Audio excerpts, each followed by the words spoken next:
Hello everyone, welcome to edu tab. I hope आप लोगों के जैब एग्जाम की प्रिपरेशंस काफ़ी ज़्यादा अच्छी चल रही होगी। तो मैं यहाँ पर आपके लिए 50 डेज एंड 50 मार्क्स का सीरीज लेकर आई हूँ, जो हर दिन आपको दोपहर के 12 बजे प्रोवाइड किया जाता है फॉर RBWM कॉम्पोनेंट। यहाँ पर हम क्या करते हैं, प्रीवियस ईयर में जिस कॉन्सेप्ट से रिपीटेडली क्वेश्चंस आए हैं उसको यहाँ पर देखते हैं।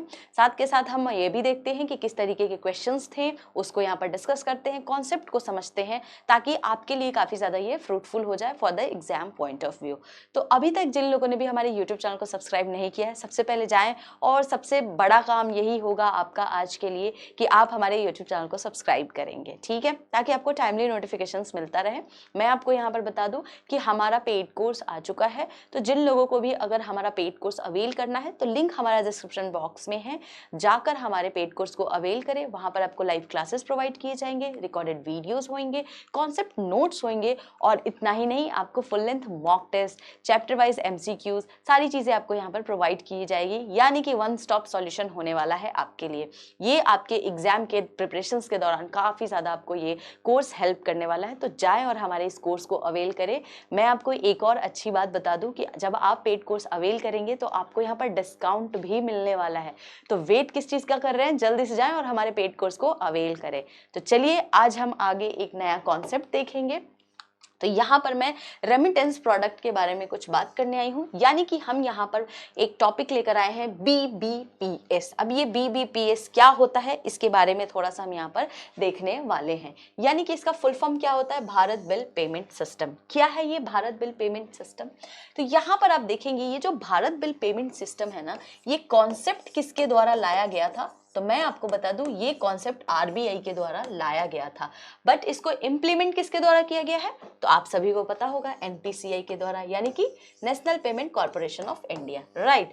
अब इसका काम क्या है, क्या फायदे हैं इसके? तो आप देखेंगे एनी टाइम एनीवेयर आप क्या कर सकते हैं, बिल पेमेंट कर सकते हैं। तो ये सर्विस आपके लिए लाया गया है ताकि आप हैजल फ्री जो है यहाँ पर पेमेंट्स कर सकते हैं। जो भी आपकी यूटिलिटी बिल होती है, इलेक्ट्रिसिटी बिल है, आपकी DTH है, इन सारे को जो है एनी टाइम एनीवेयर आप पे कर सकते हैं। ये क्या है, एक वन स्टॉप पेमेंट प्लेटफॉर्म है, ठीक है। नाउ यहाँ पर आप देखेंगे कि मल्टीपल पेमेंट मोड्स होते हैं इसके। इंस्टेंट आप यहाँ से क्या कर सकते हैं, पेमेंट कंफर्मेशंस वगैरह कर सकते हैं। तो यहाँ पर आप देख सकते हैं वन स्टॉप पेमेंट सॉल्यूशन कैसे है। तो आप देख सकते हैं भारत बिल पे का यूज करके सिस्टम का आप इलेक्ट्रिसिटी बिल को पे कर सकते हैं, गैस बिल पे कर सकते हैं, landline, broadband, mobile bill, water bill, DTH bill, सारे के सारे बिल को आप पे कर सकते हैं with the help of Bharat bill payment system. तो आप देख सकते हैं कितना अच्छा है, कितना ज़्यादा सीमलेस ये अपने कस्टमर्स को, अपने यूजर्स को जर्नी प्रोवाइड कर रहा है through out there payment transactions. Now क्या पेमेंट चैनल हो सकते हैं?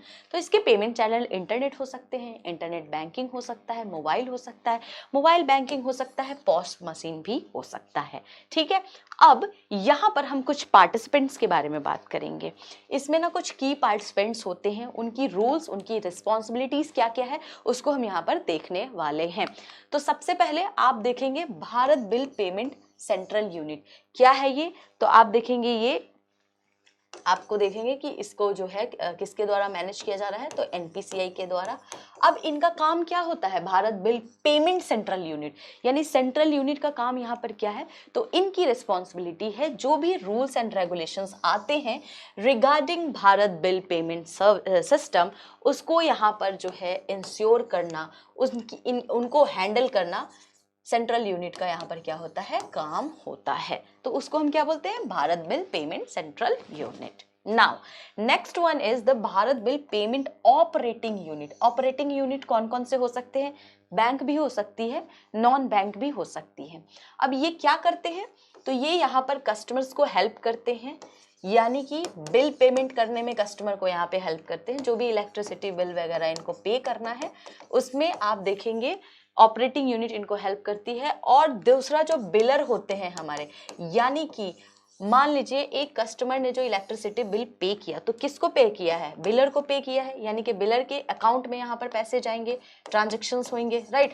तो ये कलेक्ट करने में बिलर को मनी फ्रॉम द कस्टमर, उसमें भी हेल्प करते हैं। तो ऑपरेटिंग यूनिट का ये काम होता है। एजेंट इंस्टीट्यूशंस क्या है? तो आफ्टर RBI ऑथराइजेशंस, यहाँ पर आप देखेंगे एजेंट इंस्टीट्यूशंस जो होते हैं वो यहाँ पर हेल्प करते हैं कस्टमर्स को उनके बिल वगैरह को पे करने में। जैसे अपने बैंक्स वगैरह हो गए तो ये आपको हेल्प करती है जब भी आपको गैस बिल भरनी है, इलेक्ट्रिसिटी बिल भरनी है थ्रू बीबीपीएस, तो ये आपको यहाँ पर हेल्प करते हैं।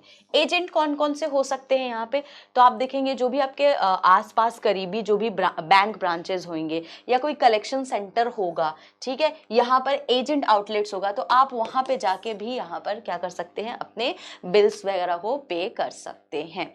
यहाँ पर बिलर यूटिलिटी कंपनी की बात की गई है, तो ये बिलर यूटिलिटी कंपनी क्या है, तो यहाँ पर एलिजिबिलिटी क्राइटेरिया अगर देखेंगे कि कौन कौन से हैं डिटरमाइंड बाय आरबीआई, कौन कौन से एलिजिबल कैटेगरी है, तो आप देखेंगे इलेक्ट्रिसिटी बिल हो गया, टेलीकॉम हो गया, डीटीएच हो गया, गैस हो गया और वाटर हो गया, ये सारे क्या है एलिजिबल कैटेगरी हैं जो कि आरबीआई के द्वारा यहाँ पर डिटरमाइन किया गया है। तो ये जो बिलर और यूटिलिटी कंपनी होती है, इनका काम क्या है, तो जो भी हम यहाँ पर पेमेंट करते हैं, यानी कि अगर मान लो मैं वाटर बिल पे कर रही हूँ, ठीक है, बीबीपीएस की हेल्प से मैंने वाटर बिल पे किया, अब ये जो बिल है कहाँ पे जाएगा, तो बिलर कंपनी के पास जो है ये बिल जाएगा और बिलर कंपनी ये इंश्योर करेगी कि सिक्योरली जो है हमने, यानी कि अगर किसी कस्टमर ने वाटर बिल पे किया है तो सिक्योरली उनके अकाउंट में आ गया है।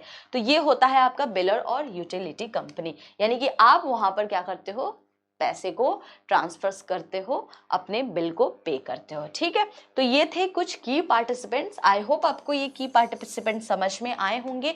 कुछ बेसिक सा यहाँ पर फैक्ट्स था, थोड़े से आपके बीबीपीएस रिलेटेड कुछ इंफॉर्मेशंस थी जो मैंने आपके साथ यहाँ पर शेयर किया है। अब इसके रिगार्डिंग हम कुछ क्वेश्चंस को भी देखेंगे कि किस तरीके से इसमें क्वेश्चंस आने की संभावनाएं हैं एग्जाम में। तो चलिए क्वेश्चन देखते हैं। पहला क्वेश्चन है, which among the following is और are the participants in the Bharat bill payment system. तो आपके पास यहाँ पे 3 ऑप्शन है, ठीक है। पहला है Bharat bill payment central unit, दूसरा है आपके पास Bharat bill payment operating unit, तीसरा है एजेंट इंस्टीट्यूशंस। तो क्या होगा इसका करेक्ट आंसर, बहुत ही इजी सवाल है, इसका करेक्ट आंसर होगा ऑप्शन नंबर डी, यानी ऑल ऑफ द अबव, ठीक है। Now next question is, which of the following types of bills can be paid using the Bharat bill payment system. तो आपके पास 4 ऑप्शंस है, electricity, gas, landline, broadband, mobile, broadband, DTH, water, electricity, gas, mobile, water और all of the above. तो क्या होगा इसका correct answer, ये भी इजी था, ऑल ऑफ द अबव। आपको कुछ बेसिक कॉन्सेप्ट्स, बेसिक फैक्ट्स को याद रखने हैं, इससे इस तरीके के ही क्वेश्चंस आ सकते हैं, इससे ज्यादा इसमें क्या ही ट्रिकी करेंगे, ठीक है। तो ये आपके कुछ क्वेश्चन हैं, आगे और क्वेश्चंस देखेंगे। तो identify the correct statement regarding the Bharat bill payment system. तो आपके पास 3 ऑप्शन है, BBPS support payment for utility service, जैसे वाटर और इलेक्ट्रिसिटी हो गया, BBPS doesn't provide the option to pay DTH bill and BBPS offers payment for mobile bills. तो क्या होगा इसका करेक्ट आंसर, तो आपसे क्या पूछा है, करेक्ट स्टेटमेंट के बारे में पूछा है, तो जरा आप लोग बताएं इसमें क्या होगा। चलिए मैं आपको बता देती हूँ, 1 and 3 is the correct answer over here. और यहाँ पर इसने लिखा है बीबीपीएस डजंट प्रोवाइड, अरे प्रोवाइड तो करते हैं, डीटीएच बिल तो आप भर ही सकते हो यहाँ पे, है ना, टीवी वगैरह का direct to home bills. Now, next question is, which of the following statement regarding the participants in the Bharat Bill Payment System are correct? तो Bharat bill payment operating unit is responsible for conducting actual transactions under BBPS. Agents are directly responsible for interacting with the customer to facilitate bill payments. Biller utility company are the organizations providing the utility services whose bills are being paid through BBPS. तो अब मैंने आपको सारे के जो हैं की participants के यहाँ पर फंक्शंस, रोल्स बताए थे, तो उसके हिसाब से आपको यहाँ पर क्वेश्चन पूछा है। तो इसका करेक्ट आंसर क्या होगा, तीनों के तीनों ही यहाँ पर करेक्ट हैं। तो all the 3 options are correct over here, ठीक है। Now next question is, which of the following is the central unit responsible for operating the Bharat bill payment system. तो कौन है इसमें central unit, reserve bank of India, Bharat bill central unit, agent institution and Bharat bill payment operating unit. तो इसमें क्या होगा इसका correct answer? तो इस सवाल का जवाब आप सभी को कहाँ देना है? कमेंट सेक्शंस में देना है। ये मैं क्वेश्चन आप लोगों के लिए छोड़ रही हूँ, बहुत ही बेसिक इजी सा क्वेश्चन पूछा है। तो आई होप आप लोग इस सवाल का जवाब जरूर कमेंट सेक्शंस में देंगे। गाइज आप लोग एक्टिवली पार्टिसिपेट हो जाएं और एक्टिवली जो है यहाँ पर पार्टिसिपेट करें, क्वेश्चंस के आंसर्स करें। तो चलिए आज के लिए इतना ही। आप लोगों को कोई भी कोर्स रिगार्डिंग जानकारी लेनी है, आप हमें कॉल कर सकते हैं, आप हमें मेल भी कर सकते हैं hello@edutab.co.in पे। इसी तरीके से आप लोग एग्जाम की प्रिपरेशंस करते रहें। मिलते हैं अब हम लोग नेक्स्ट वीडियो में।